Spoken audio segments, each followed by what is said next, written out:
നമുക്ക് ഇന്നൊരു beef fry ഉണ്ടാക്കാം. അതിൻ്റെ എന്തൊക്കെ വേണമെന്ന് പറയാം. നമുക്ക് ഇത് വേണ്ടുന്ന ഇഞ്ചി ചതയ്ക്കാനാണ്. ഇത് ചതച്ചിടുക. ഇഞ്ചി, വെളുത്തുള്ളി, മല്ലിയില, കരിയേപ്പില, പെരുംജീരകം, കറുവപ്പട്ട, ഇത് ഇത്രയും കൂടെ ഇട്ട് നമ്മൾ ചതയ്ക്കുക. ഇത് കഴുകി വെച്ച് കഴുകി പിഴിഞ്ഞ് വൃത്തിയാക്കി വെച്ചേക്കുക. ഇനി ഇതിനകത്തേക്ക് ചേർക്കേണ്ട കാര്യങ്ങൾ പറയാം. മഞ്ഞപ്പൊടി, മുളക് പൊടി,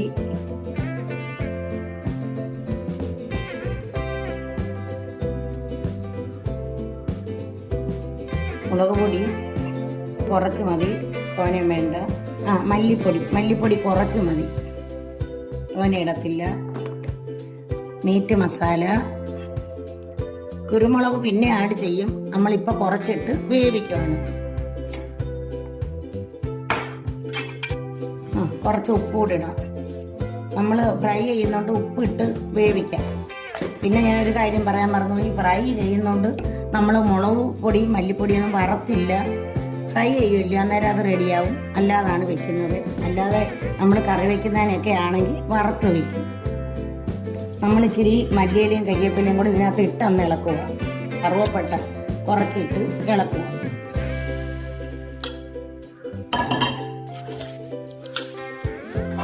ഇത് കുക്കറിനകത്ത് ഇട്ടൊന്ന് 2 വിസിൽ വരുമ്പോൾ നമുക്ക് ഓഫ് ചെയ്യാം. കാരണം ഇത് ഫ്രൈ ചെയ്യുന്നതുകൊണ്ടാണ് കുക്കറിനകത്ത് ഇടുന്നത്. അല്ലെങ്കിൽ ഞങ്ങൾ കുക്കറിൽ ഇട്ട് കറി വെക്കത്തില്ല. ഞങ്ങളല്ലാതെ അടപ്പിലിട്ട് കറി വെക്കും. ഇത് ഈ ബീഫ് കുക്കറിനകത്തിട്ട് ഇനി വെള്ളം ശകലം പോലും ചേർക്കത്തില്ല. 2 വിസിൽ വരുമ്പോൾ ഇത് ഓഫ് ചെയ്യും. പിന്നെ ഫ്രൈ ചെയ്യാനുള്ള കാര്യങ്ങൾ ചെയ്യാം.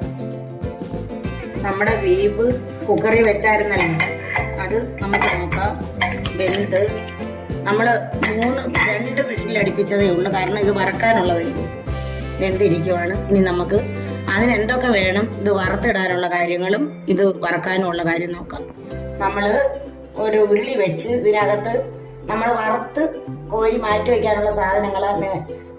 ഞങ്ങൾ ഈ നല്ലെണ്ണ ഒഴിക്കുന്നതെന്ന് പറഞ്ഞാൽ ഇത് പുറത്ത് കൊടുത്തയക്കാനും കൂടാണ് ഈ ബീഫ് ഉണ്ടാക്കുന്നത്. അന്നേരം അതുകൊണ്ടാണ് നല്ലെണ്ണ ഒഴിക്കുന്നത്. നല്ലെണ്ണ ഒഴിച്ച് വറുത്താലും നല്ലതാ. നമുക്ക് 2 കടുക് ഇടാം.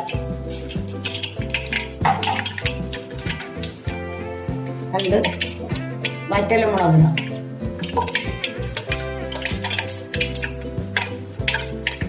കുറച്ച് കരിവേപ്പില ഇടാം.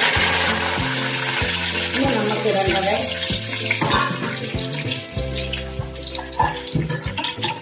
ഇത് തേങ്ങ വറുത്ത് കോരി വെക്കാനാണ്. എന്നിട്ട് മറ്റേ ഫ്രൈ ആവുമ്പോൾ അതിനകത്ത് ഇടാനാണ്. തേങ്ങ ഇടുവാണ്.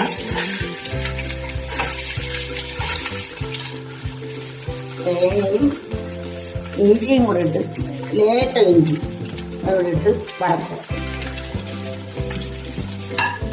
തേങ്ങ വറുത്ത് കോരി വെച്ച് ഇനി നമുക്ക് ചെറിയ ഉള്ളിയും കൂടെ വറുത്ത് കോരി വയ്ക്കാം. കൊച്ചുള്ളി പകുതി ഒരു മൂപ്പായി. ഇനി നമുക്ക് ഈ പച്ചമുളകും കൂടി ഇതിനകത്തിട്ട് മൂപ്പിക്കാം.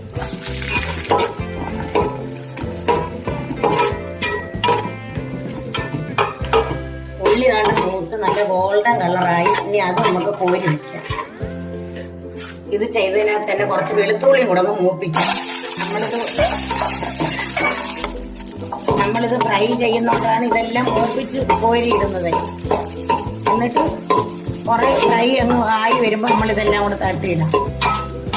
നമ്മുടെ വെളുത്തുള്ളിയും കൂടെ മൂത്ത് കണ്ട റെഡി ആയിരിക്കൊണ്ട് നമുക്കിനി അടുത്തത് നമ്മുടെ ബീഫും കൂടെ വറുത്ത് കോരാം. ഈ എണ്ണയിൽ തന്നെ നമുക്ക് ബീഫ്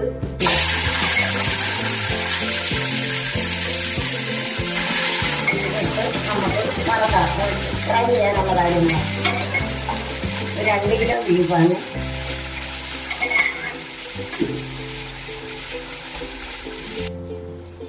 നമ്മൾ ബീഫ് ഇതിനകത്തിട്ട് ഇനി ഇതിനകത്ത് ഒരു വെള്ളമൊക്കെ ഉണ്ടല്ലോ, അതൊന്ന് പറ്റട്ടെ. എന്നിട്ട് നമുക്ക് എണ്ണ ഒഴിച്ച് കുരുമുളക് പൊടിയൊക്കെ ചേർത്ത് റെഡിയാക്കാം. ഇതൊന്ന് പറ്റട്ടെ. ആ ബീഫിന്റെ വെള്ളം എല്ലാം വറ്റി. ഇനി നമുക്ക് എണ്ണ ഒഴിച്ച് ഇത് ഫ്രൈ ആക്കാനുള്ള പരിപാടി നോക്കാം.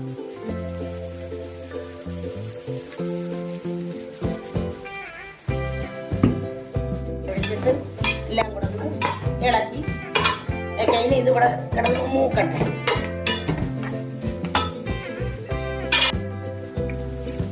ഇത് ചെറുതായിട്ടൊന്ന് മൂത്ത് വരുന്നുണ്ട്. നമുക്ക് കുരുമുളക് ഇടാം. കുരുമുളക് ഈ ഫ്രൈ ചെയ്യുന്നതിന് കുരുമുളകാണ് പ്രധാനം.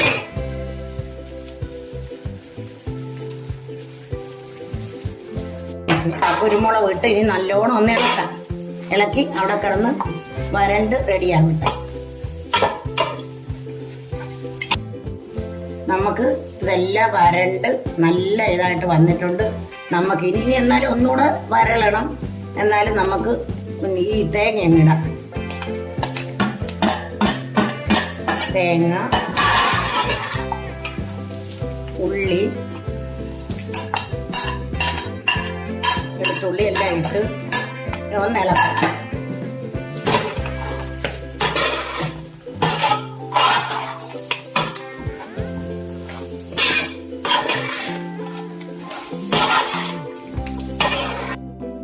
നമ്മൾ പെരുംജീരകവും മല്ലിയിലയും ഇഞ്ചി വെളുത്തുള്ളി എല്ലാം കൂടെ ചതച്ച് വെച്ചെന്ന് പറഞ്ഞില്ലായിരുന്നു? അത് ഒന്ന് എണ്ണയൊന്ന് മൂപ്പിച്ച് അതിനകത്തിടാം. നമ്മൾ വറുത്തോണ്ട് അങ്ങനെ ഇപ്പം വറുത്തിട്ടാൽ മതിയത്. നല്ലതുപോലെ ഇളക്കി നമുക്ക് മൂപ്പിച്ചെടുക്കാം. നമ്മൾ ഈ പെരുംജീരകവും ഇഞ്ചിയും വെളുത്തുള്ളി എല്ലാം കൂടെ ചതച്ച് വെച്ചില്ലായിരുന്നോ? അത് മൂത്തിപ്പം. അത് ഞാൻ മൂപ്പിച്ചില്ലയോ? അത് മൂത്തിനി അത് നമുക്കത് ഇതിനകത്തിടാം. നമ്മുടെ ബീഫ് ഫ്രൈ റെഡി ആയിട്ടുണ്ട്. എല്ലാവരും ട്രൈ ചെയ്യണേ ഇഷ്ടപ്പെട്ടെങ്കിൽ.